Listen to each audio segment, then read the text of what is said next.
One. Hello, welcome to the Steam Release Podcast. This is episode 17, and I'm your host, Dewey Bear, and today I am joined by not one, but two fearless hosts, the first of which is Roadypie. Yay! Hi guys! Hi! Thanks for having me back on the show. I really enjoyed this. Yay! And you know him, but he's not all here all the time, but he's here now. Topgunbunny. Yeah, how's it going? Yay! So that was my hype man interview. Yeah. So I'm just sort of wondering, like, how has y'all week's been doing? Well, specifically, that's not. Otherwise, we could get on a whole lot of tangents. But specifically, Topgunbunny, what have you been playing this week? I have been playing old school MapleStory. I'm kind of hooked on it right now. It's just like a private server of the 2003 build of the original MapleStory game, and I'm just playing the crap. That's MapleStory. MapleStory is one of those games like, oof. I definitely missed it. I Mm. Not ever. I think. Yeah. I did try it out. I did when it first came out, and I played a bit, but because there was hardly any story, I was like, nah, this is not like for me. So I'm not going to pretend it's not boring. It is severely boring, but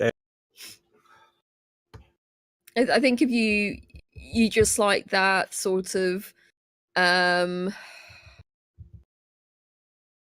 you just want to kill things. You just want to, like swing your sword around and like go on to the next thing of killing things. I think there's something quite cathartic about that. Yeah. So I think if like, you I'll sit down, turn on some music, look at my watch, be like, oh yeah, no, 3 hours and I'll level up. And I just do the one thing that I'm doing over and over and over again for 3 hours, and then I level up, and then that's it. Yeah. I think, yeah, it's like I can understand that, because a lot of people like have that sort of, like cookie clicker and things like that. It's that nice, relaxing, repetitive thing that you do. You don't have to think too much about it. So yeah, I think people can get into that for sure. Yeah. Anything else? Mostly MapleStory? Dude, just MapleStory. Yeah, just MapleStory. It's consumed your life, as most will do. I was playing Destiny 2 for a while, but I don't know. I kind of just stopped playing it. I just downloaded Apex Legends. Actually, haven't tried it yet, but a couple of my friends have been into that, so I'm gonna try it out. Hey Akio, hey. Hi Akio, nice to see you. Welcome to the chat. Yeah, so Roadypie, what about you? What is your last week? Well, so I started a new game on my stream called Victor, a steampunk adventure. So this is a hand-drawn point-and-click game, and it is hilarious. I was worried that after playing Darkside Detective, I wouldn't be able to jumping back into another point-and-click game. It wasn't going to be as enjoyable. But yeah, this is hilarious. I got out of paying rent to my elderly landlady by seducing her, saying yes, well, you're looking absolutely fabulous. Why don't you go to your room and I'll meet you there in a bit. But because she's old and a bit senile, she goes to her room and, of course, forgets all about it. Jeez. It is fantastic. The aim of the game is you've got to... you're trying to oust the Austro-Hungary emperor and take the throne for yourself. You are a street sweeper. That's some high aims for a street sweeper. Yeah, absolutely. The only issue that I have with it is that the humor is a bit it's not for everybody. Definitely not for everybody, as humor usually is. As humor is. But no, there are, I think, because this is like an Eastern European made game, the way they view like different countries is very different from a lot of people's in the West, so they won't have any problems with making fun of people from other countries based on stereotypes as much. So yeah, it's a bit, you know. But I laughed out loud at some of it. I thought it's hilarious. It's really fascinating because, like, on the face, this kind of looks like, you know, one of those Windows Paint games almost. Yeah. Because it's such a weird art style, but the more you look at it, it's like, oh, this is actually not amateur. This is quite intentional, this art style. But yeah, oh my word, it's just it looks like a wild ride. Oh, it has been a wild ride, and a lot of the solutions as well. It's not, you know, when you do point and click games, a lot of the time it's just like one solution to do the puzzle. It's like, I have to open the door, so I've got to find this key. Oh, so and so has the key. I now have to somehow bribe them. Whereas there are like 3 or 4 solutions to doing a particular puzzle. So yeah, I love that. I love that. But yeah, I recommend this for people, but you just got to be mindful. It's not thinking in a very Western way of how we see countries, I suppose. It also makes all the like different characters depicted as different animals, which can make for a lot of humor too. Oh, absolutely. And I tried out the one of the games that we reviewed maybe a couple of months ago, Lovecraft Quest, a comics game, comics with an X. Oh yes, I remember this one. Yeah, I remember this one. Oh. Yeah, so I started it because it seemed like in the trailer that you had sort of timed decisions, so I wasn't going to stream it because it's like I want to be able to think about what I'm doing, and if I'm going to be rushed, I'm it's not going to be easy to interact with your audience. Whereas if it's like I can take time with what I'm going to do, then I could ask my audience, say, which way do you think we should go, or what do you think I should do next, or that sort of thing, which I like. But I found out actually, there isn't. It's not really timed. So, unless of course, I think if you're in a perilous situation. So, I think I'm going to do this with my audience, and they can get me killed in hilarious ways, I'm sure. And it looks like it's probably something like a game that could probably depending on how many endings you do, you could probably get do it for a stream or 2. Yeah, absolutely. Yeah. Okay. But what about yourself? You what have you been playing? I've gotten back into Elder Scrolls Online, which has been which has just been a blast. I'm just rolling a new character. I actually finally looked up a guide because that's really how that game needs you to do character, and I'm just building up a healer, and which as a healer in that game, it is really nice because the dungeon queues are just immediate, and I'm skipping most of the side quests because I'm just like maintaining one quest line, and of course the main story quest line. That's all I'm doing, and that way when you end up doing all the side quests, you can kind of lose track of where you are in the story, and it really makes it less enjoyable. You got to play it. The best way for you to enjoy an Elder Scrolls Online is to play it kind of more like you would Skyrim. All of this quest.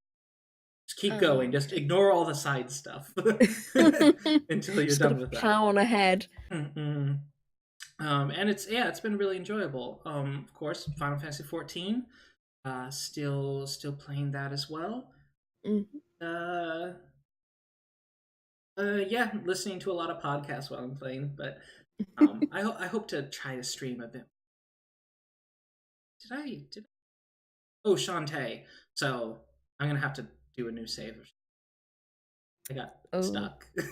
Oh no! So I'm gonna have to do a new save. So I'm not gonna touch that game for a while. For those of you running, it's Shantae. Yeah, we spoke about this last week, and you said you were stuck at a boss, and it doesn't let you go back to maybe prep a bit more, so you sort of stuck. Is that where you're stuck at? Oh Still stuck no! so many hours trying to beat that boss, but honestly, I just need to build my character differently. Right, yeah. And so I'll do it again, but I just need to make sure that I let my palate rest from this. So I Yeah. might try playing a game called Titan Quest, if y'all ever heard of that. Yeah. Yeah. Yeah, so Titan Quest is kind of like a Diablo game, but it's set in like mythological ancient Rome slash. Oh yeah, I've tried this one. Yeah. Yeah, I got this one. So yeah, it's kind of like the God of War, but for Diablo-esque type games. So, or, you know, all the different. So yeah, I'm getting to that, and that's been that's been Nice. So with that, we do have a little bit of news. We have the sort of random DLC news that we know about. So Monster Prom got a new DLC. Did it really? Second term? Yep. Yeah. This came out on February 14th. So it's just a couple days ago, and it's I think it. Let me see. What does it bring with it? Let's see. I think probably new characters. Yeah. Oh, whoa. Okay, so it comes with 120 new events, 10 new secret endings, 2 new love interests, and plus 10 NPCs. So, yeah. So that's quite nice. So that's very nice. It's on sale now for like £4.30, 31. So that's quite a lot for DLC. But this was Monster Prom was so popular. Mm-hmm. When it first came out, you know, it's got like nearly 2,000 positive reviews, or reviews I should say, and it's standing at very positive. So it's wonderful, you know, dating sim, and it's multiplayer as well. Yeah, that was when I played it. We played it with 4 players on my Steam box, and it was a really good time. I think we had screwed up the game somehow and got the whole world destroyed in a matter of like a half hour. Wow. My word. Yeah, that's. I was like, I thought this was a dating sim. Why did we kill everyone? So yeah, I think this is great because it's, you know, there's very few dating sims that you can actually, you know, play multiplayer, and I think it's a great example of bringing more people into this sort of genre, and hopefully, you know, encouraging people to bring out more quality dating sims as well. What's the name of that one that you're talking about, Akio? For dating Supreme Court judges. I want to see that. I want to see. Like, I'm interested. I want to see that. What? Dating Supreme Court judges? Yeah, you have to find the name for that now. We all want to know. All this waiting in anticipation while Akio digs up the name of this. We'll come back. I want to circle back to this. Yes. I want to know. Yes, keep us posted at Akio. This is vital information. But yeah, you know, if you love Monster Prom, and you know it's on sale. Monster Prom is 30% off right now. The DLC it's 10% off. So you know, both those things together, definitely get those. Supreme Courtship. Nice. I wouldn't have named it anything else. That's a fantastic name. Oh my god. Wow. Supreme Courtship. Judicial adventure game. Oh my god. It's the real people, and they're all young. Oh gosh. It's going to be available December 2020. This is a must buy. Oh my god, I'm putting this on my wish list. It's on my wish list, whatever. Oh my word, this is just wow. Okay, all right, this is a thing that exists. Thank you, Steam. Oh my gosh, wow. Okay then, Akiko, thank you for throwing a wrench into that. That's amazing. But yeah, if without further ado, is everyone ready for the release list? Let's go. Yes. Okay, so our first title is from Monday, February 11th. This is called Redo. Uh, exclamation mark, because that's important for some reason. So Redo is it's sort of this post-apocalyptic horror pixel art game where you're it's basically a slow-paced Metroidvania where you have to collect things and survive and like get stuff and gradually upgrade your character, go back through previous zones. It is early access, but I do believe this one, the story is actually complete, like how it is now. So it's not going to be like, oh, you play through it, and if you play it now, you're going to get an incomplete story, which is kind of neat. It's an early access because there's going to be a different game mode that's going to be added. So that's kind of neat, and of course, it has bugs and stuff, but it is still early access, so I don't necessarily endorse this right up front. Yeah. So what are you guys' thoughts? It's like, I think obviously this isn't quite, in my wheelhouse. This isn't like the kind of game that I normally play, but I like the the dystopian world and the fact that you're sort of like the only human. Everyone else is biomachines, and you're looking. Yeah, you're lonely, and you're looking for see if there's any other humans out there. So Yeah, I'm really interested in how like it's not a linear exploration. Like you got to go back through certain areas and stuff. I've never been one to play games like that, and I did play Metroid Prime, and I did get frustrated having to go back through the same rooms over and over and over again, and killing the same things over and again. But I don't know. I think I'd try. Yeah, it definitely looks it's just got its kind of special look to it. Now it is of course early access, and it's just but it's such good style. I've never seen. I'm not a fan of post apocalyptic generally, but this one did something different with it. I can't. And yeah, it's having a lot of very typical themes, but it all came together in a package that I can't point at and go like, oh, this is like this other game. Yeah. But a sort of slow paced Metroidvania, those are sort of not very common. And my buddy Godless Weeb just saw this and just like, oh, I love this. I really want this. So yeah, I don't know about like the amount of moving parts that a game like this might have. Like I really enjoyed like say Hollow Knight, but there wasn't a whole lot to do in terms of like the means of which you have to attack things. But this looks like it might end up being menu heavy. Yeah, we see different ammunitions and stuff like that. So I don't know. We'll see. Yeah, you can collect a variety of different types of guns. I think they have. Yeah, you got a wide variety of weapons and stuff that you can collect. So it also allows you to sort of play different play styles. So I feel like that's starting off pretty strong. Yeah, it's £7.20.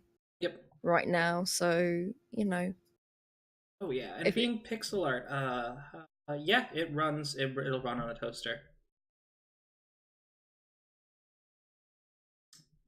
Speaking of toasters, that brings us to our next game. Oh, the segue is fantastic. Segue, nice. So this is Little Square Things, which when I first saw that first panel, I was like, oh no, what is this? And then I saw this and I was like, oh, this is sort of a successful. It looks like the 90s. What is this? I looked at it and I was like, Brave Little Toaster. That's what this is. Yeah, and I'm come to think of it, they do look like. So yeah, this is one of those nice little logic puzzles that you're either really good at or awful at, like myself. But I know quite a few people who really like these sort of games. It's sort of like you control two characters at the same time. You gotta get them both to locations. Yeah. I mean, this game, it's in early access, but it's free to play, so that's great. Mm-hmm. But I always feel like these kind of games, they belong on like more itch.io or something instead. Mm-hmm. Because it's like, it's great and it's functioning and everything, but it's not like a WoW, or you know what I mean. This is a game you'd find on Congregate. Yeah. And that's the thing. So it's like, I don't have anything against the developers or anything like that. I just think it's one of the things I wish Steam would say, yeah, you're great, this is great indie, but yeah, maybe you should put it on another platform, I think. I don't know. Yeah. It's how... or a big package with other games like it or something. But yeah, absolutely. Yeah, it's yeah, it is nice that it is free to play. It does kind of look like it might be a student project too. That's another thing.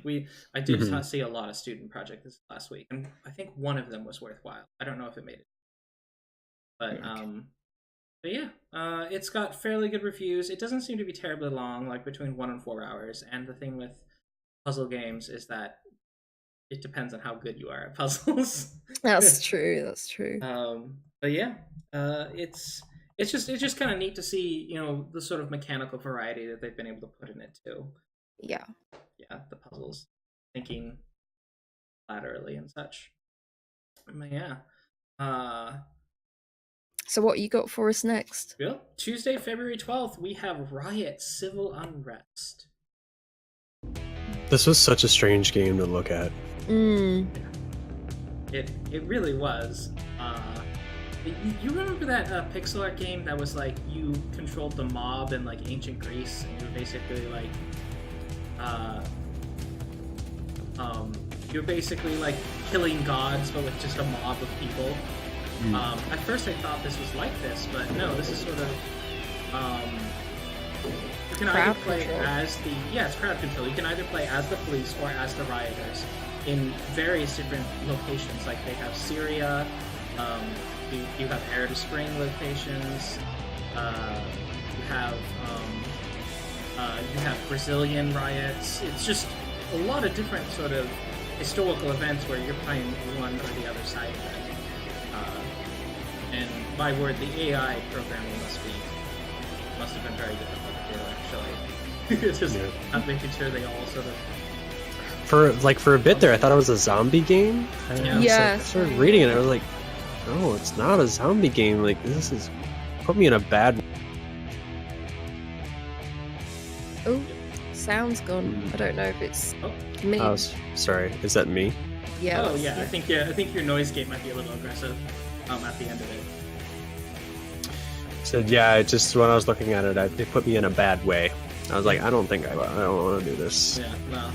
It's a really like serious topic for a game like this, and but I do appreciate with like games being art that it's sort of is sort of exploring a more serious topic. I am curious whether it's going to be fun. It does have mostly positive recent reviews, but overall it is mixed, so I am sort of curious how well it does. Yeah, because I was looking at it and people say you can't zoom in, so I think if you're like trying to control the crowd, it's like and you need to pay attention to a particular area or something, and you can't I think that would be quite difficult. And it's just like, is this something that's fun to play as well? As a lot of people say, someone said it's an interesting concept that was poorly executed. So again, that's probably... That's probably true. Yeah, it's got that. It's, you know, again, it's great ideas. He's something that's a bit new and everything, but it's just executing it properly, which is.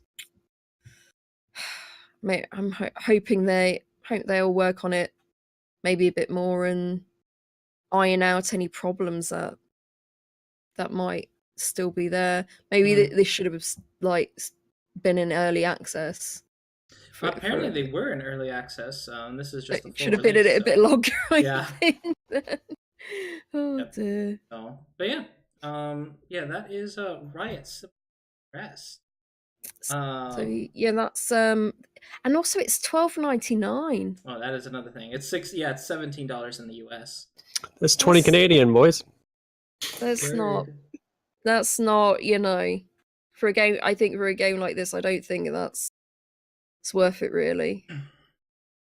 I see. It doesn't run on a toaster, probably because of the lighting engine. But yeah, a lot of the reviews are negative. One of them is like a negative review, but I love this game, but it's an unoptimized buggy mess. So kudos to the honesty to that reviewer.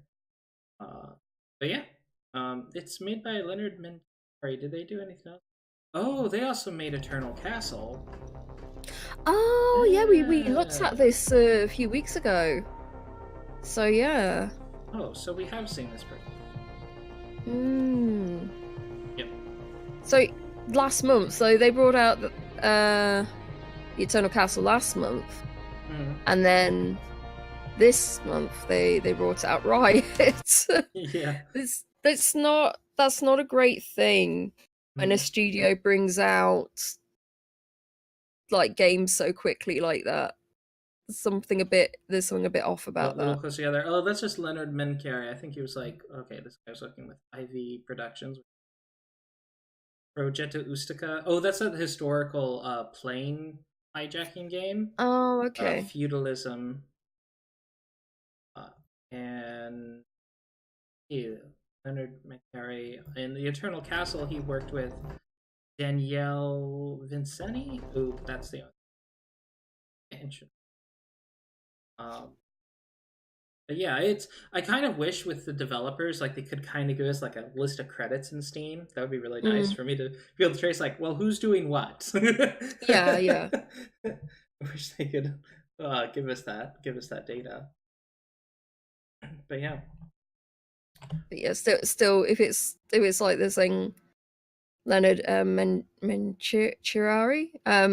was working on one game that was released last month, and then this game that's come out of early access this month. It's like, yeah, you need to put a bit more focus on one or the other. Yeah, I'm kind of curious. Maybe that's just the musician, because the soundtracks sound very similar. But I'm not sure. I have no idea who Leonard.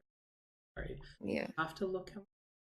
Yeah. All right. So, Hyper Jam. This game is a multiplayer, as they say, neon soaked, which is neon soaked. Has to be the most annoying buzzword I've heard lately. Super true. Definitely soaked with neon. But yeah, I've got some other neon soaked games in my library. I saw at least 4 games this week with the term neon soaked in the description, and I was just like, oh, dear. But that said, this does look like a pretty fun competitive player. Not sure, grab it. Or being a brawler. Yeah. Actually, looking at some of the things, it's like it doesn't seem that neon soaked, to be perfectly honest with you. I've seen more saturated. Exactly. It's not doing it for me now. No. Yeah, this is it is a multiplayer game. They do provide bots for you to play against, but it didn't mention anything about a multiplayer campaign or anything like that. Right. But it's, you know what? Kudos to the art and the environment work. Made by an Australian studio. I actually thought it was a Russian studio because I was just so impressed with the environment art. But yeah, it's an Australian. It looks like Fury. I've played before. This is where I've seen this before. Yeah. Does this have couch? Yes, it has local multiplayer. Yes. Yeah, that's for if you have friends to. No, perpetually alone. Yeah, so it is fairly well reviewed, but it does cost $11. So it depends. Like, are you gonna get the gameplay worth? If you have like a couch co-op situation with a Steam cast, you can have just people come over and you buy it once. But if you have a group of people to play together, then they each have to buy it. Yeah. So yeah. Yeah, what happened to Steam doing those packs so you could like play with your friends? You could buy like a 4-pack and then like gift them to friends, but they would sell them at a discount. They need to bring that back because that seems, it encourages people to like play the game and play with you, of course. And now you got to say, hey, guys, you want to buy it? It's 10% off right now, so it's like $9.26. But it's if you're not entirely sure on a game and you're not sure if you and your friends are going to enjoy it, it'd be better to sell it at a discount 4-pack. Yeah, a 4-pack would be very recommended for a game like this. But yeah, I would have to say it does look pretty fun. I've lost quite a few hours to games like this before. But again, like I played them for an hour with a. Yeah. Having a campaign mode would have. Yeah.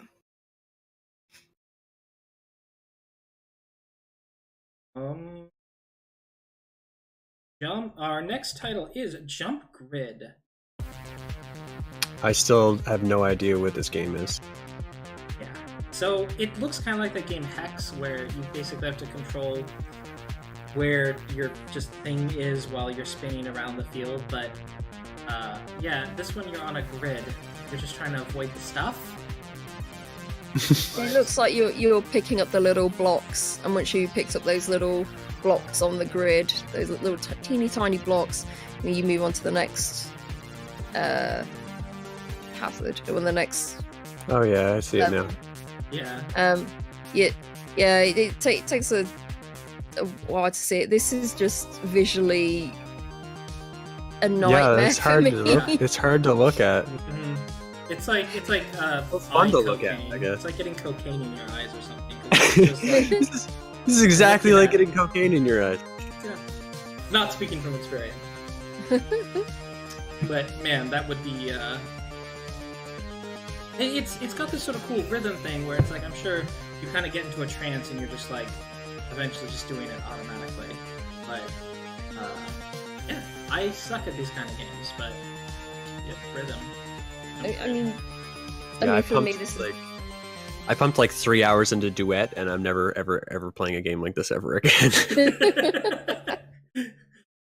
This is sort of, for me, it's sort of like hand in hand with platformer games because you have to get that sort of exact timing and everything like that, and you're jumping and everything, and this is no, I just couldn't imagine doing that. However, if you are a person that loves these sorts of games, then this is for you. Yeah. I mean, yeah, every week's different. Like I was saying, this week there were so many games that it was hard to decide. So far, only like of the list we've gone to so far, Redo's the only one that I'm going on my wish list. But yeah, it's just kind of cool, like the sort of variety of quality productions. Because yeah, this is sort of, you can tell that there's polish and there has to be a ton of polish for a fast-paced game. But man, it is not for me. No. So yeah, absolutely. This is $3.99. So has he made anything else? Sorry, yeah, he has. He made Dissembler and Boson X. Let me see. Dissembler. Yeah, so Dissembler is sort of this switching puzzle where you switch pieces of the board. They connect together and you get rid of them. So. Okay. Yeah, see, that might be more my jam, really. Oh yeah, there doesn't seem to be a time limit. You just kind of go through. It's like a solitaire game, but with colors. So Good colors and no bouncing cards. I might add that to my wish list instead. A nice, relaxing puzzler. I am curious if Ian does all the music, because they do kind of have this sort of familiar theme between them. The rotational runner. So the other one that he made is Boson X, which is rotational runner, also with that techno music in the background. But yeah, around, which looks like it might be fun. Congrats, Ian McLarty, for releasing them. Yeah. And from very abstract to pretty straightforward, we have Arcade Spirits. Yay! I wonder what game this is inspired by. Yeah, just not as many horns on these people. I when I saw that this was coming out, like I think 2018, I saw that this was gonna come out, and I was looking forward to it. And you can play a demo on it, and I jumped into the demo for a bit. So it's basically you're unemployed right now, and you have an app, and it tells you, hey, maybe you should think about a different sort of career path. Hey, there's how about being an arcade manager? And so you're just like, oh, okay, I'll go along with it. And of course you meet all these people that come into the arcade. This is as if the 1983 video game crash never occurred, so everyone's like still really big into arcades and everything. So yeah, and it's very well done. Because I've played like a lot of visual novels and a few dating sims as well, and it's very easy to see where like flaws are while you're playing it, but that's the problem. You have to sort of like play them to get to know whether this is any good or not. But looking at this based on like just the trailer and everything like that, you can see there are different scenes, there are enough characters, and yeah, it's definitely the daddy dream daddy dating vibes. Absolutely. But yeah, you have, because story wise you have to see if it's got good enough pacing. Good pacing, it's giving you all sort of the details as you're going along, rather than leaving everything to the end sort of thing to sort of like wrap up the story. So yeah, I'm definitely gonna finish the demo, and I'll probably give you a bit more own insight next week for it. But so far it was interesting. It got me interested, so it's already on my wish list, but considering to buy it. So it's at 10% off, and it's $13.94 right now. So okay. That's $20 Canadian. Oh yeah, definitely. As soon as I saw this, I thought the art style reminded me of Daddy Dating, which I don't. It's not the same developers. Dream Daddy. Yeah, Dream Daddy. Yeah. I think it's just the red-headed bearded guy. Yeah, it's just like the archetype bear character of all of these dating games. Yeah. Everyone secretly is in love with the red-headed bearded man. But I do like the art style, because it's like some of the like visual novels or dating sims, like they've got like the characters that just look really flat or something, or just been drawn in paint, or you know what I mean, and it's like they've just cobbled them together, and it's like, oh, whatever, just have whatever backgrounds, and it just looks an absolute mess. But this looks like a lot of love and care has gone into it. But again, you have to check the story to see if it lives and dies on the writing, like how well. I'm not one who really does dating sims very much at all. I think I've played one dating sim, and I don't even remember what it was. but it's not really my field. But I am always interested to see developments because you never know. And one thing I'm liking to see is that I'm starting to see more and more. Well, I see a lot of like shovelware dating sims, but I am starting to see more and more dating sims that are definitely like upping the ante as far as like production quality. So exactly, that is cool to see.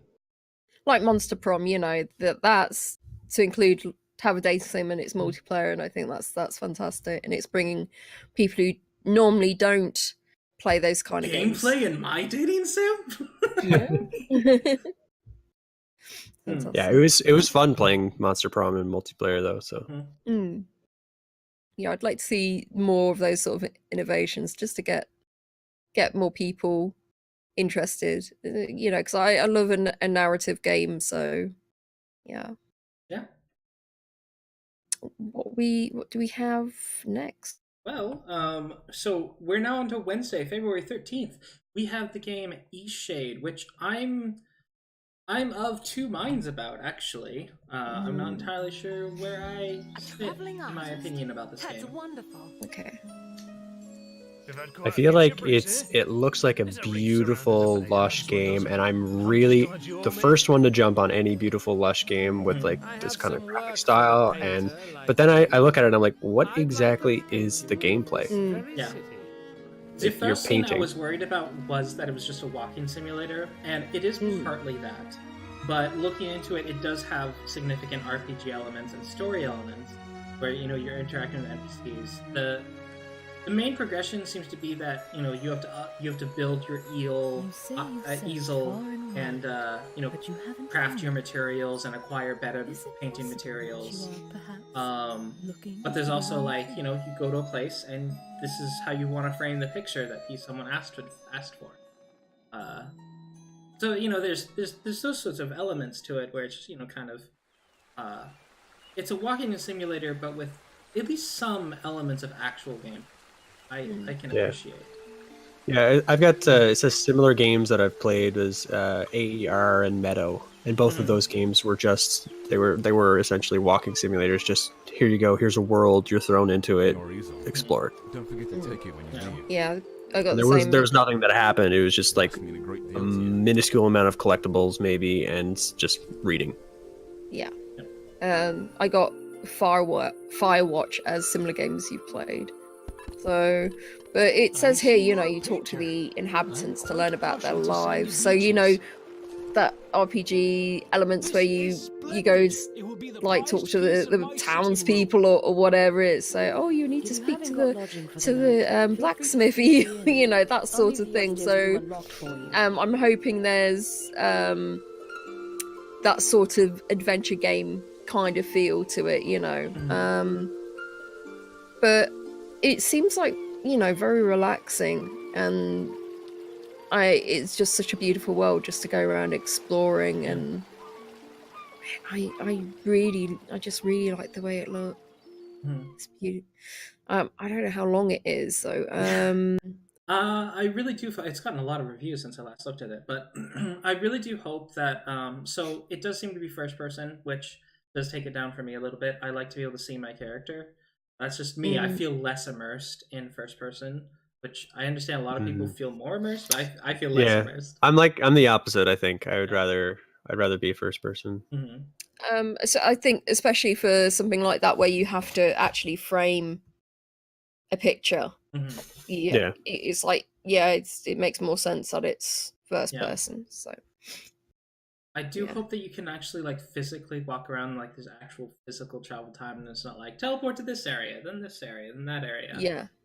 Or even worse is clicking on the side of your screen with an arrow on the side of your screen, and it shifts you like Google Maps. Yeah. Or it's just on rails. You just that's what I mean. It's on rails, it's or Pokemon Snap. Just here you go. The cart doesn't stop. Just it keeps moving. Just keep taking pictures. With your what do you had 30 or 60 picture film? Oh yeah. But yeah, from what the reviews that I've read, it does really seem to be like a game that you are free to walk around. Like that's they actually have a lovely. world where you can walk around and explore and stuff. I imagine there's gonna be invisible walls, just my assumption. Mm. Because I don't want to imagine how much how much environment work they'd have to do for you to just walk in, what appeared to be like you have these grand vistas. Like, oh, is all of that area walkable? Because that's a lot of environment art. Um, I yeah. think like if it's a bit like Firewatch, there's going to be like these Mm, sort of natural barriers, because in Firewatch there would be like hills or whatever that you couldn't traverse, and so there's a natural walls mm. sort of thing. So yeah, I think if they've done it as well as it's beautiful as it looks, then yeah, it should be great. But yeah, it's 16.56, so 15%. That's with 15% off. Yeah. I mean, yeah, I don't think I would buy this at its full price. And as far as the story, like another game, like this game is really pretty, so it is definitely appreciable just for its beauty. But Oh yeah, when it comes for like story and stuff, I really hope that it's sort of like, hey, you're painting these different people, or doing paintings for these people. I hope it's kind of like, if you're familiar with with like Mushishi or Natsume Yujincho, or these sort of these Japanese shows that are very focused on like, hey, I'm solving a problem or I'm doing this thing for this person, and you learn about this, that mm, that can be kind of this really interesting, not monster of the week, but sort of like touching memoir of the week kind of thing. Like you yeah, get to go in, paint this picture, get a satisfying story in 30 minutes.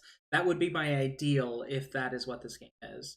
yeah, And so I think this is going to be the second game I'm going to go on. Okay. Yeah, yeah, it's on my wish list for sure.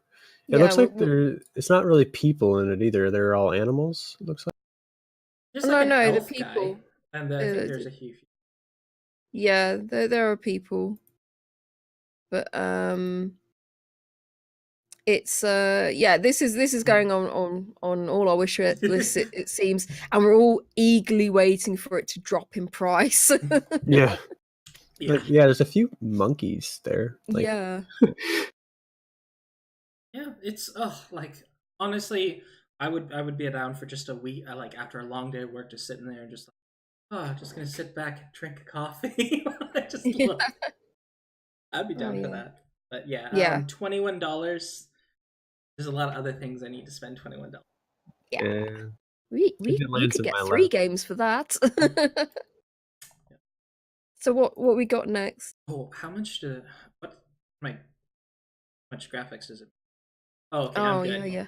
It does need an Intel i5 and 6 GB of RAM and a GTX 560, which is pretty low. That's a minimum though. Okay. Okay. Okay. Next is Degrees of Separation. Ah, the pun. Um, Again, another very beautiful game. This has been a week It of takes pretty the game. presence of another Mm. to lift one up. So this is sort of like so Yet when many. apart, loneliness slowly fills There's the a lot room. of stereotypes here, like sort of fantastical stereotypes. Like, you have winter and summer and they're in love, but they can never be together because they're divided. Like, this really reminds me of some, particularly Eastern European folktales. But I don't know. It's really charming. It's really pretty. It's got that very classical like Romeo and Juliet um, divide.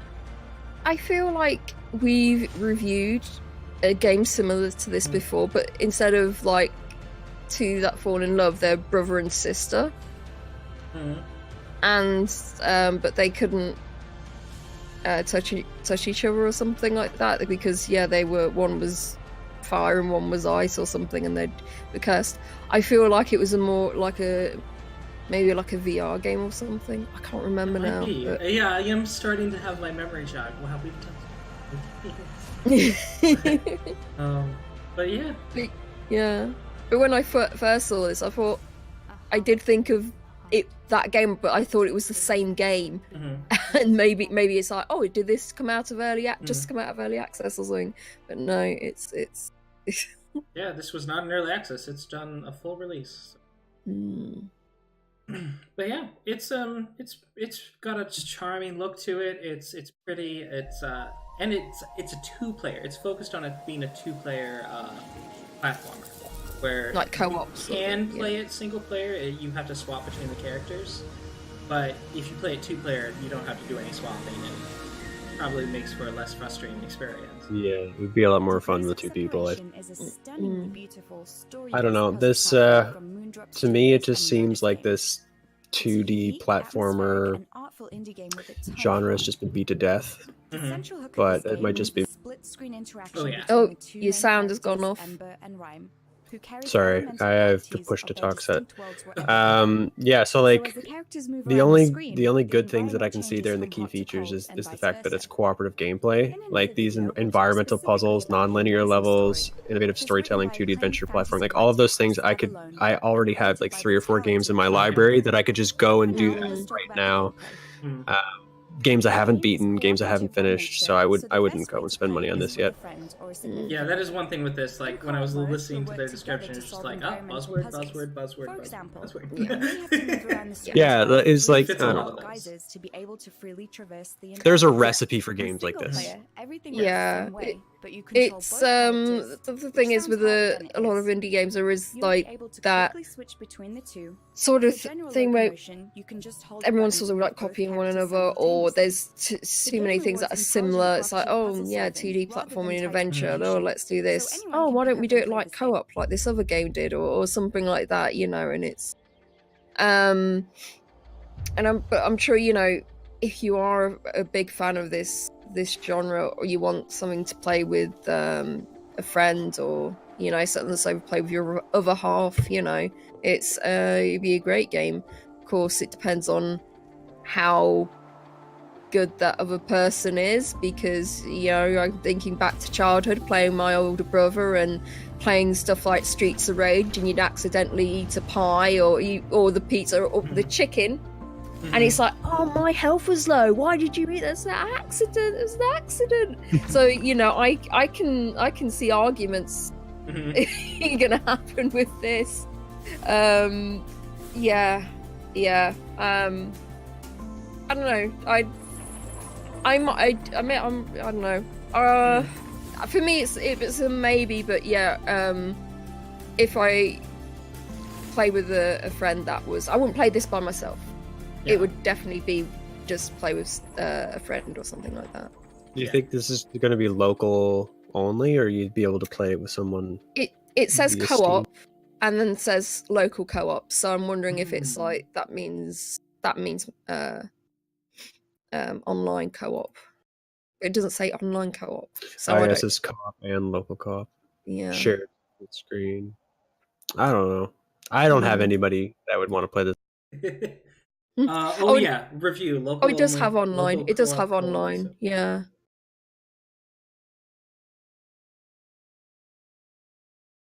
Oh no, so we know many of you excited for our online co-op feature, and so are we. We're working on a patch right now that will allow you to play with your friends online. We'll keep you updated on our progress. So yeah, I would wait until they... Okay. If you're thinking about getting this, I'd wait till they have the online co-op. Looks like Modus Games... It says upcoming indie gems, RE Secret of Seasons. I've seen a lot of hype about that, and that basically looks like the same game. I think it's a 3D. I think it's more of a 3D. Yeah, it is 3D, yeah. Oh, and they did Override Mech City Brawl. I remember we talked about that one, Dewey. Yeah, we did. Oh, these guys published a lot of games. Extinction. I wonder what goes into being a publisher on Steam. Like, because Steam is kind of your publisher. I find that interesting. Right, so it's going to be support, isn't it? And support, as in monetary support. So yeah, so I definitely think it's a salient point. Topgunbunny about these being the dime a dozen. There's a lot of these games, but yeah, there's definitely a lot of games that you could use a lot of the same describers for these. But I mean, at the very least, this one has the quality level. Yeah, fit into it has the co-op feature, and for Mhm. that, I would probably, if I had a choice between this one and other ones that are Mhm. exactly like it, I would probably choose this one. Yeah. All right. So, actually, Did this one we? kind of reminds me of an Inuit game.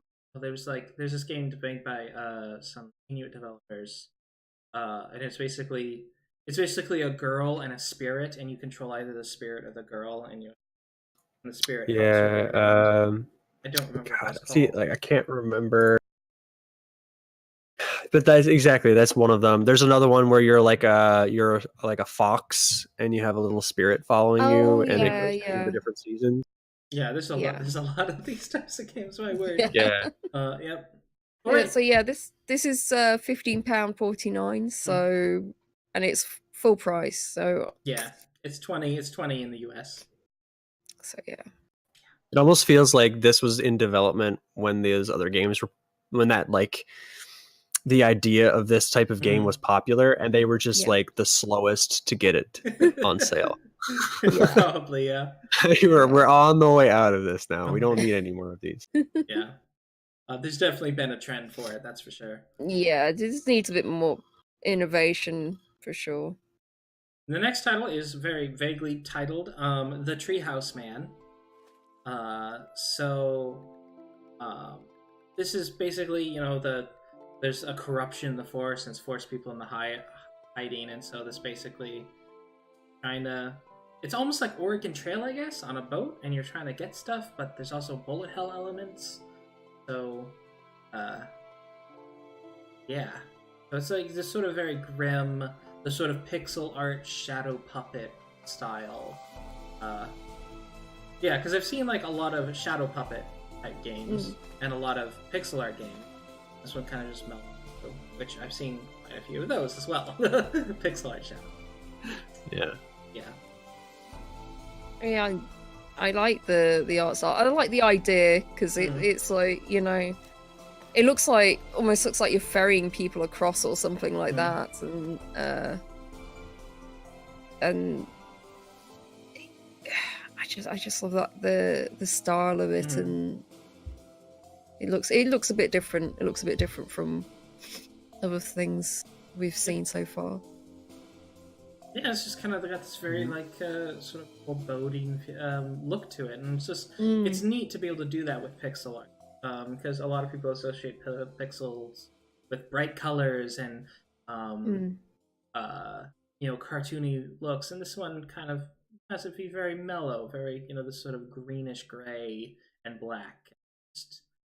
Yeah, Nice. it's telling us as a story and a narrative without actually telling us an awful lot, just with the art style. I really like that. Yep. Yeah, What do just you watching think, the Tom? video. It looks really good. Like I don't honestly, I kind of like it. I was thinking there for a bit that it was like RPG, where I was seeing all their health above their heads and stuff.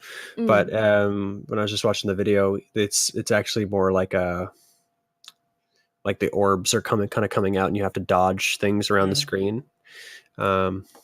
I don't know. It almost gives me like a Cuphead type vibe. You just have to like run around the screen and like dodge everything and then hit them when you can, kind of deal. I don't know. It looks interesting enough that if it falls in my lap, I'll probably try it. And there's a very thorough review by American Beetle, thank you very much, where it's like you can expect 5 hours of content if you want to just beat the last boss, but there are several more hours of achievements you can grind. Oh, nice. But yeah, so it's about the core game is about 5 hours long. It sort of reminded him of Undertale because it combines bullet hell with gameplay from other genres. But, yeah, I see. Yeah, that's a very helpful review. My word. Yeah. So yeah. And you know what? 5 hours for a game that is going for $9-10. It's okay. It's not bad. Yeah. Yeah. It's £6.29 here. It's 10% off right now. So yeah, it's like, not bad. It's not bad. This is Hunchback Studios' second game. The first game was a game called Gloom, which artistically similar. Oh yeah. Different setting, like it's like more urban, But yeah, about let me see, afflicted with severe amnesia, you drift into. So you're basically in a dream fighting eldritch horrors while dealing with amnesia in the real world. Interesting. And this is more of a 2D brawler. It's Gloom. So that's interesting. Very interesting. Yeah, it almost looks like they could be the same in the same universe. Yeah. Mhm. I do like what they've added more in terms of artwork into the Treehouse Man. It seems a little bit more polished. Oh yeah, it definitely Yeah. does. Than You can Gloom. definitely tell Gloom is the earlier game, but Yeah. yeah, Hunchback Studio is definitely a studio I want to keep an eye on because Yeah. first game just means you finally got one out, but once you have a second game out and it also looks pretty interesting, then you're definitely worth me following and figuring out what you guys. Yeah. How does it run? Is it? It's a Pixel. Let me see. Just 500 megabytes of RAM. So yeah, you don't need a Like very lag, powerful computer for nothing. that. Mm. That's good. Let me see. Created by Alexi Servio, and music by Vateri Hanhijoki. Sorry for butchering your. If you're watching. Yeah, if you're watching, which I'm probably not, but sorry for butchering your name. But yeah, it looks fun. It looks fascinating. Yeah. And of course, guys, if you do pick up any of these games that do look fascinating, do give us some feedback, on what you think of them. Yes, absolutely. If you ever play any of these games, please do give us a review. We'd love to talk. Yeah. So Thursday, February 14th, we have this is Valentine's Day, right? Yeah. Yeah, it is. Yeah. So the Textorcist, story of Ray Bibbia, not exactly romantic. But so this is it's kind of like it's a bullet hell where you are a priest exorcising demons. Yep. Yeah. It's pixel art, and so it's also a typing game. So because you're an exorcist, you have to read out the Latin, and so you have to not only dodge stuff, you have to be typing out like what he's saying in order to complete the exorcism. These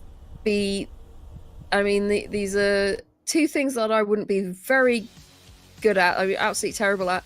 Because one, I'm dyslexic, and two, I'm just like ham-handed at these kind of games anyway.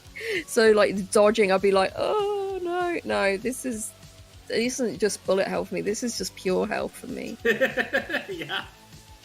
The thing is, like, I'm bad at bullet hells and I'm bad at typing, but I kind of want to do this. Oh, in part is because it's the Latin, and I took like 10 years of Latin.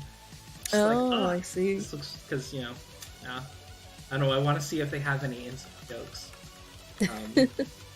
But Yeah. Only 30 people are going to get those jokes. Yeah. So.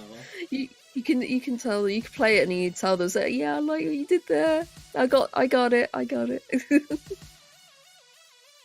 But yeah, it's Adventure of Ray Bibbia. I wonder if this is based off of any books. But yeah, it's just so wild, and it looks neat. But yeah, again, like this is if you're not good at these two genres, this is gonna be just a nightmare to play. Yeah. But yeah, I know I like what they're doing here, and they've brought something a bit different to this kind of bullet hell genre. And it kind of has that sort of rogue like feel to it, even though it probably isn't. But you know what I mean? It looks like that. But yeah, so I think, and also this does come with a free demo as well. So if you want to give it a try before you buy, you can do. I am always a supporter of free demo. Yeah. So it's 15% off right now, so it's £10.19. But yeah, it looks very well done, and I like that they've done something different. So if it's something you're into, I encourage you to support the developer. Mhm. For sure.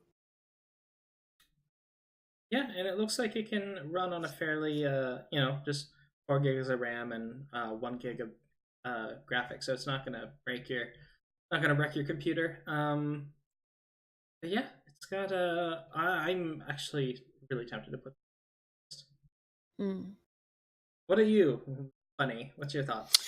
Not for me, but yeah, I Mhm. can definitely see the bullet hell content here. Yeah. There's another game that was just, God, I can't remember the name of it now. Is it Gungan? No, Enter Gungan. I can't Enter remember the the name of it. Gungeon. Yeah. Yeah, Into the Gungeon. Yeah, I watched a lot of people playing that for a while. Into the Gungeon. It looks a lot like that to me. But the text element seems like it would be a lot of fun, if not like extremely difficult, but fun. Yeah.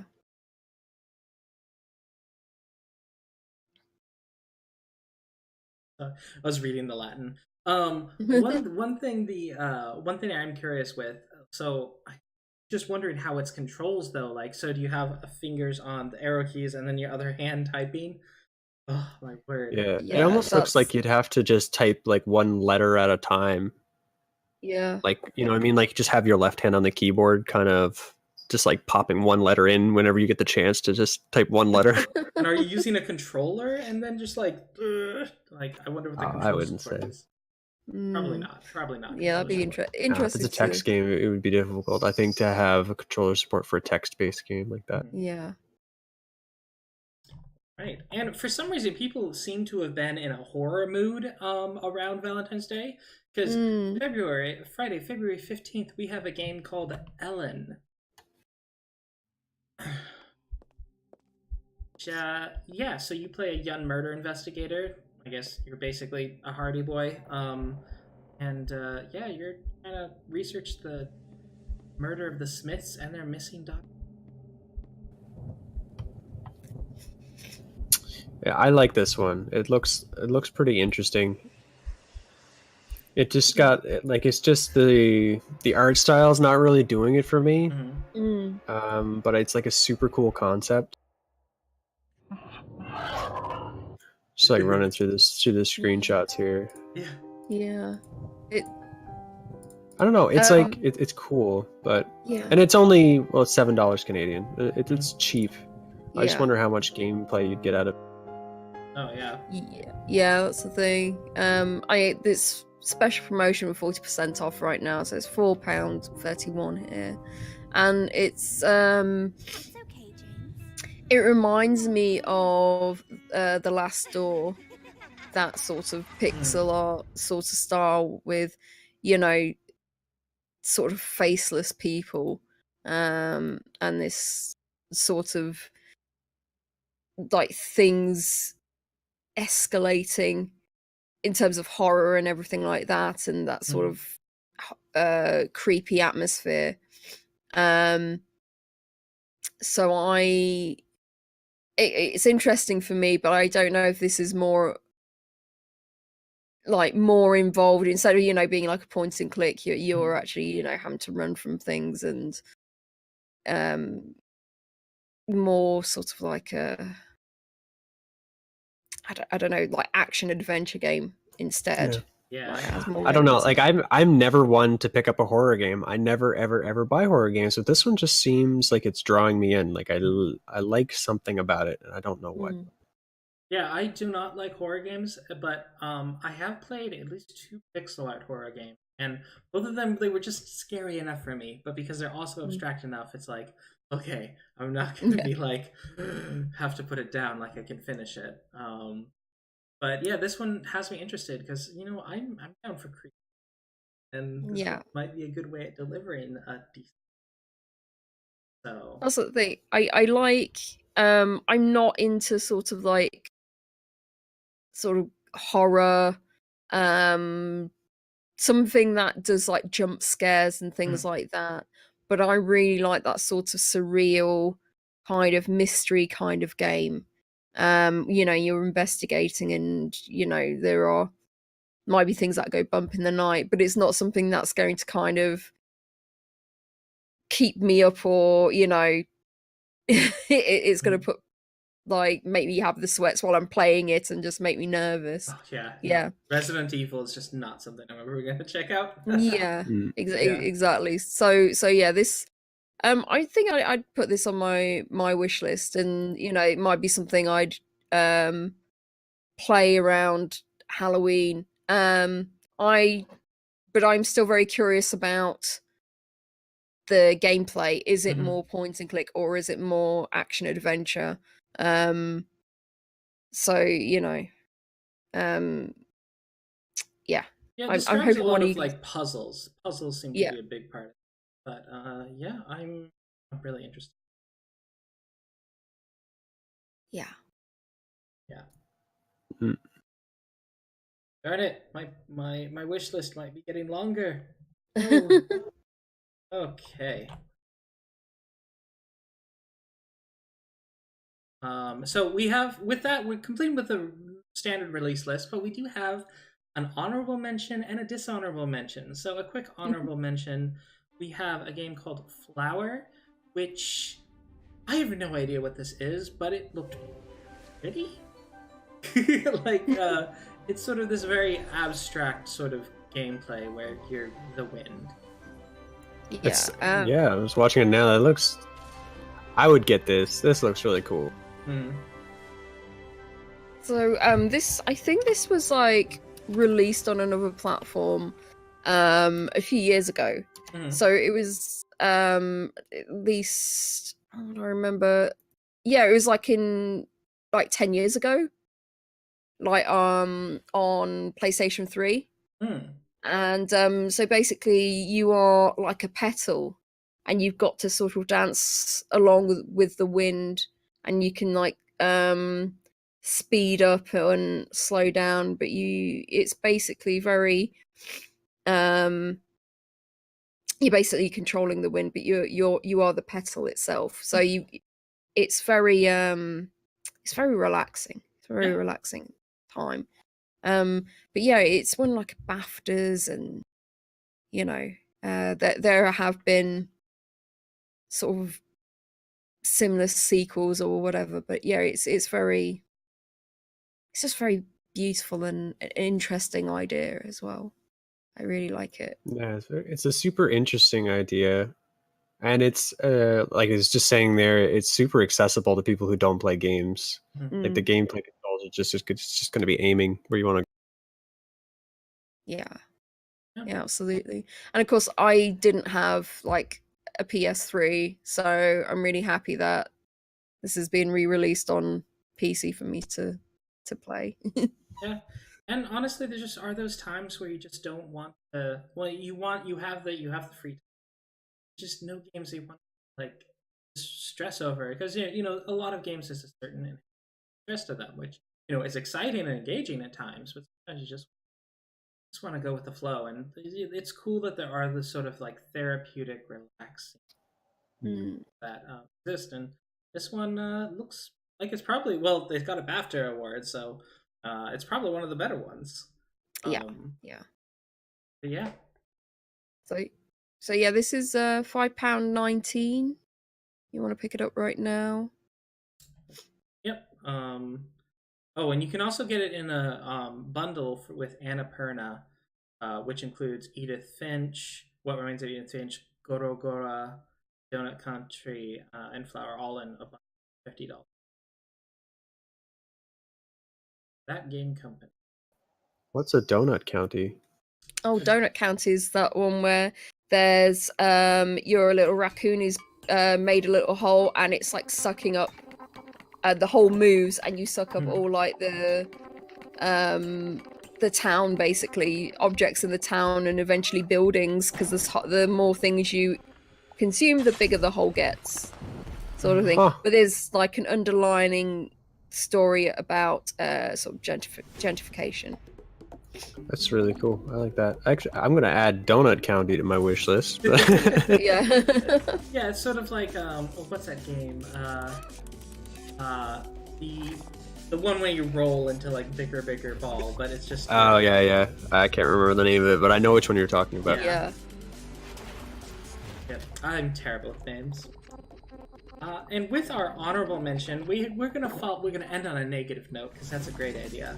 We're gonna go with the dishonorable mention of Away, Journey to the Unexpected.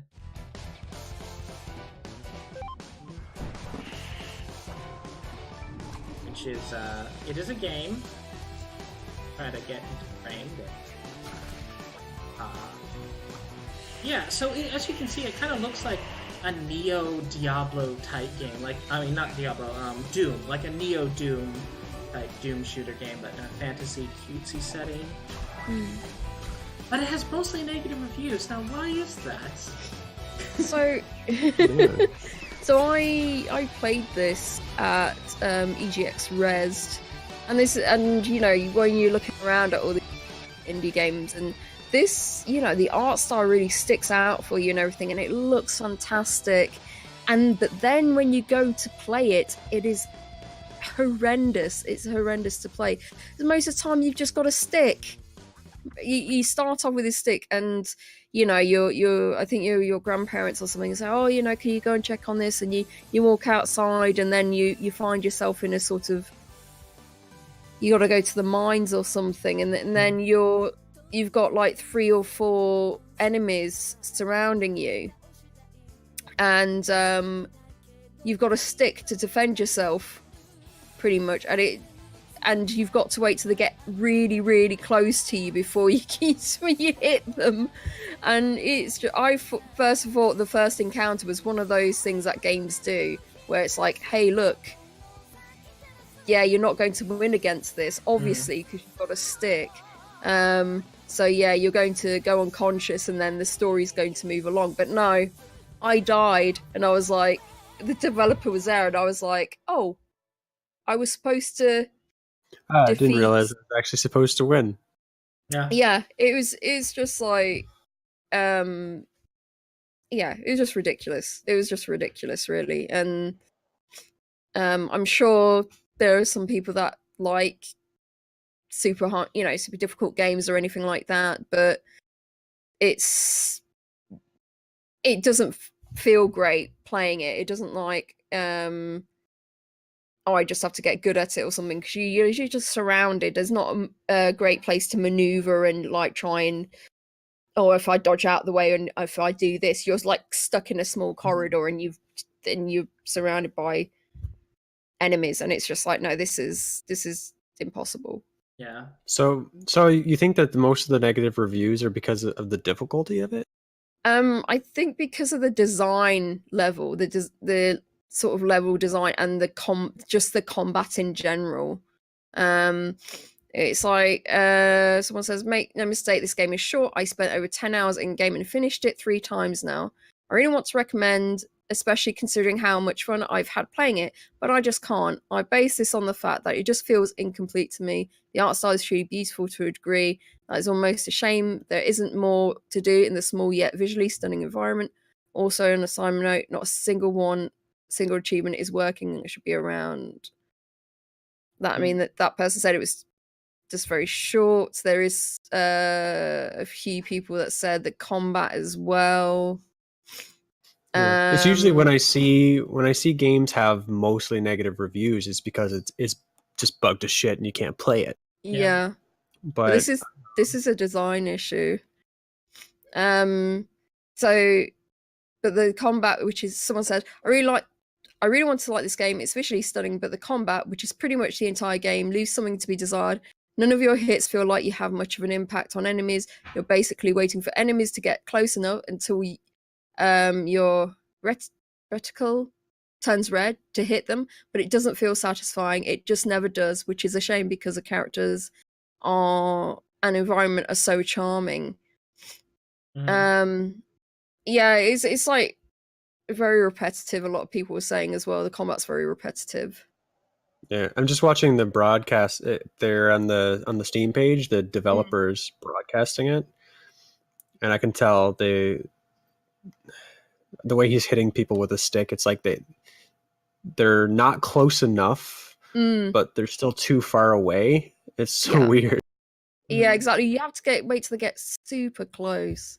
But like the reticle actually turns red, so instead of worrying about hitting the enemy. You're actually worrying about getting the reticle to turn red. Yeah. That's it's just some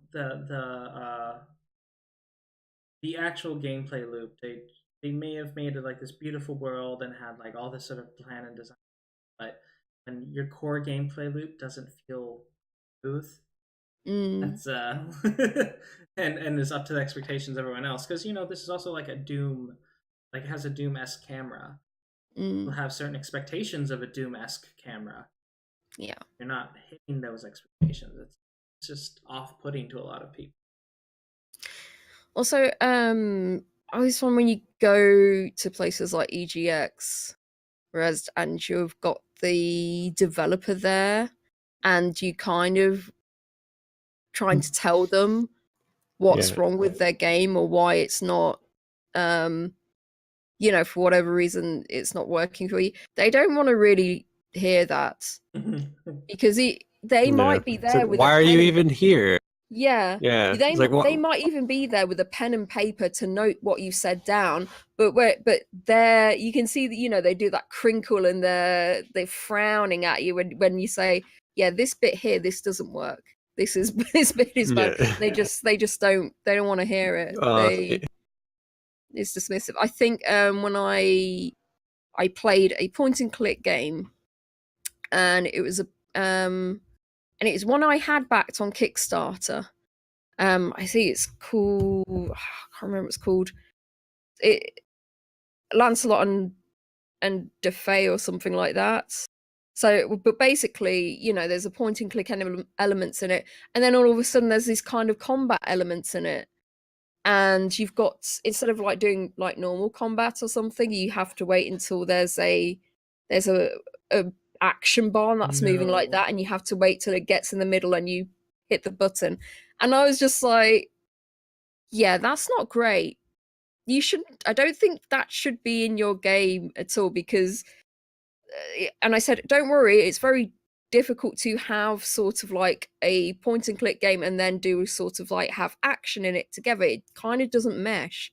So what you're best doing is just remove that kind of action from the game and just have it pure point and click. They had a frown on their face. They weren't happy I said that at all. No, I wouldn't say.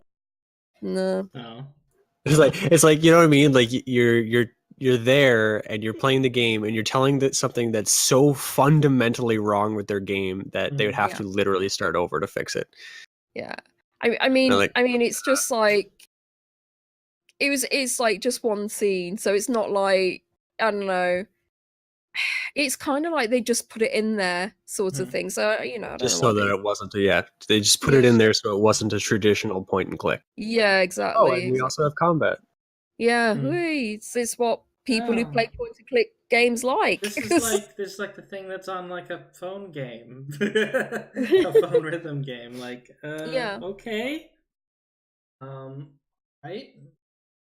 So I'm sure, like, when these guys were at EGX Res, I'm sure like people gave them feedback, or they just went, yeah, that was that. Like, when some people walked away, you know what I mean? Because I don't know, it's difficult giving feedback, I think, face to face with people, especially face to face confrontation is just probably not everyone's strong suit. Yeah. I mean, we gave feedback to someone who had this space game, and you, at the beginning of the introduction, you had to get the spaceship into space, but that was just like the introduction thing to get you used to the controls or something, but wasn't really part of the main game. It was just a kind of tutorial, and we pretty much failed at doing that because the controls were so bad and everything. And then we asked the developers, say, "Oh, is that what the rest of the game is going to be like?" And they said, "No." Says, "Well, why have you put it in there then? Because it's terrible and frustrating." Says, "Well, no, it's just to get you used to the controls." It's like, but it's not great. And they were saying, "Oh no, but you just do this and you just need to do that, blah blah blah blah blah." And it was just like, you're not going to be talking over my shoulder Yeah, when I while I'm actually playing the play it. game. Yeah. I'm gonna Yeah. sit down, I'm going to play the game. You're not gonna be there, and if I don't understand 100% what I have to do, I'm going to turn it off. Yeah, exactly. Yep. That I is don't know. just kind of People a complain developer that games player are to too thought, yeah. easy. People complain that the games are too easy these days, but it's honestly just because we have so much choice now. If I don't like something right away, I'm just not going to play it. Yeah, no, absolutely.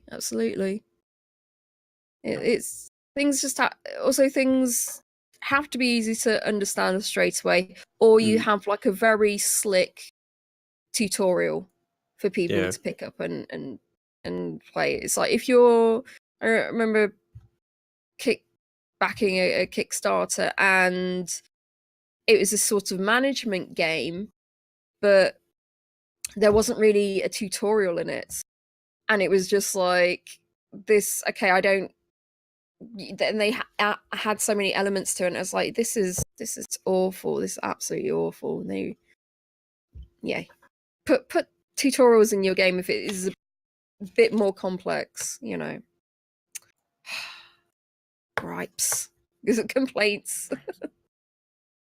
But yeah, it's rough, and I've had a little bit of that because I've done some writing, and it's like always difficult when you like give someone stuff to read and they read through it and then they mark off like all the things wrong with it, and it's just like oh. Or what's worse is but it's like it's what a creative person has to do. You have to get criticized because like R&D is like one of the most important things to getting a successful game off the ground. Yeah.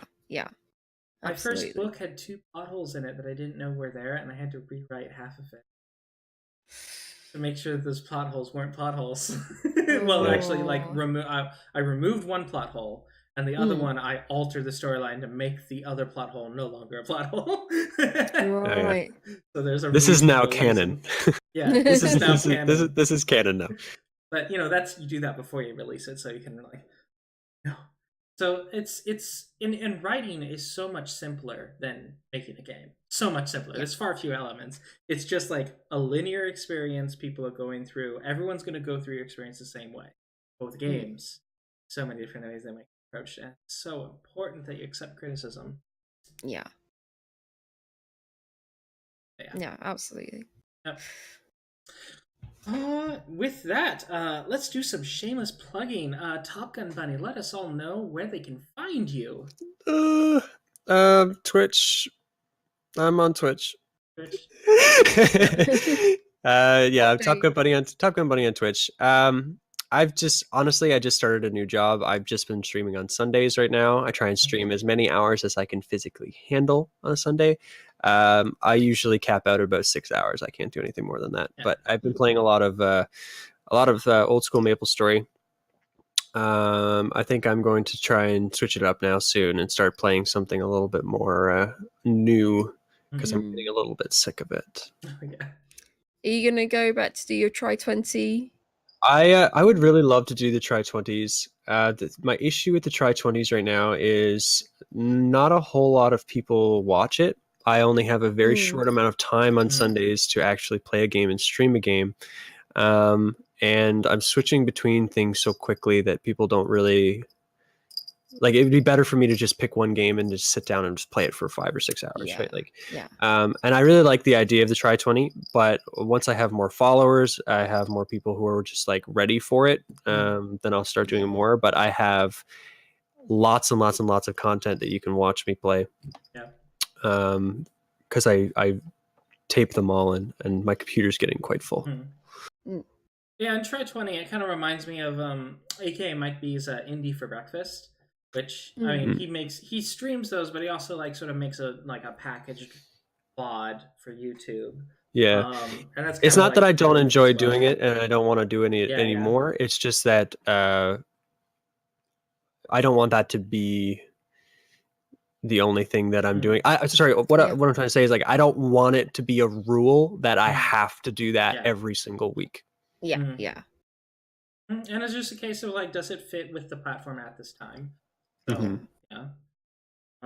Roadypie, what about you? Let the whole world know where you are. So yeah, I'm will be on Twitch on Tuesday and Thursdays. I will be playing more of Victor and laughing my ass off with it. So so come and join me at 9:30 UK time. I usually stream till like midnight. So yeah, Tuesdays and Thursdays. Yeah. Thursdays, and I am your host, Dewey Bear, and I am I'm streaming on Twitch again. So I moved like Topgunbunny. I got a new job, so it's kind of figuring out what times I can actually stream. For now, I'm just streaming on Saturdays and Sundays for Sunday for the podcast, and Saturday I stream up to 4 hours of some game. I'm trying to do some newer stuff. I am also streaming my podcast prep.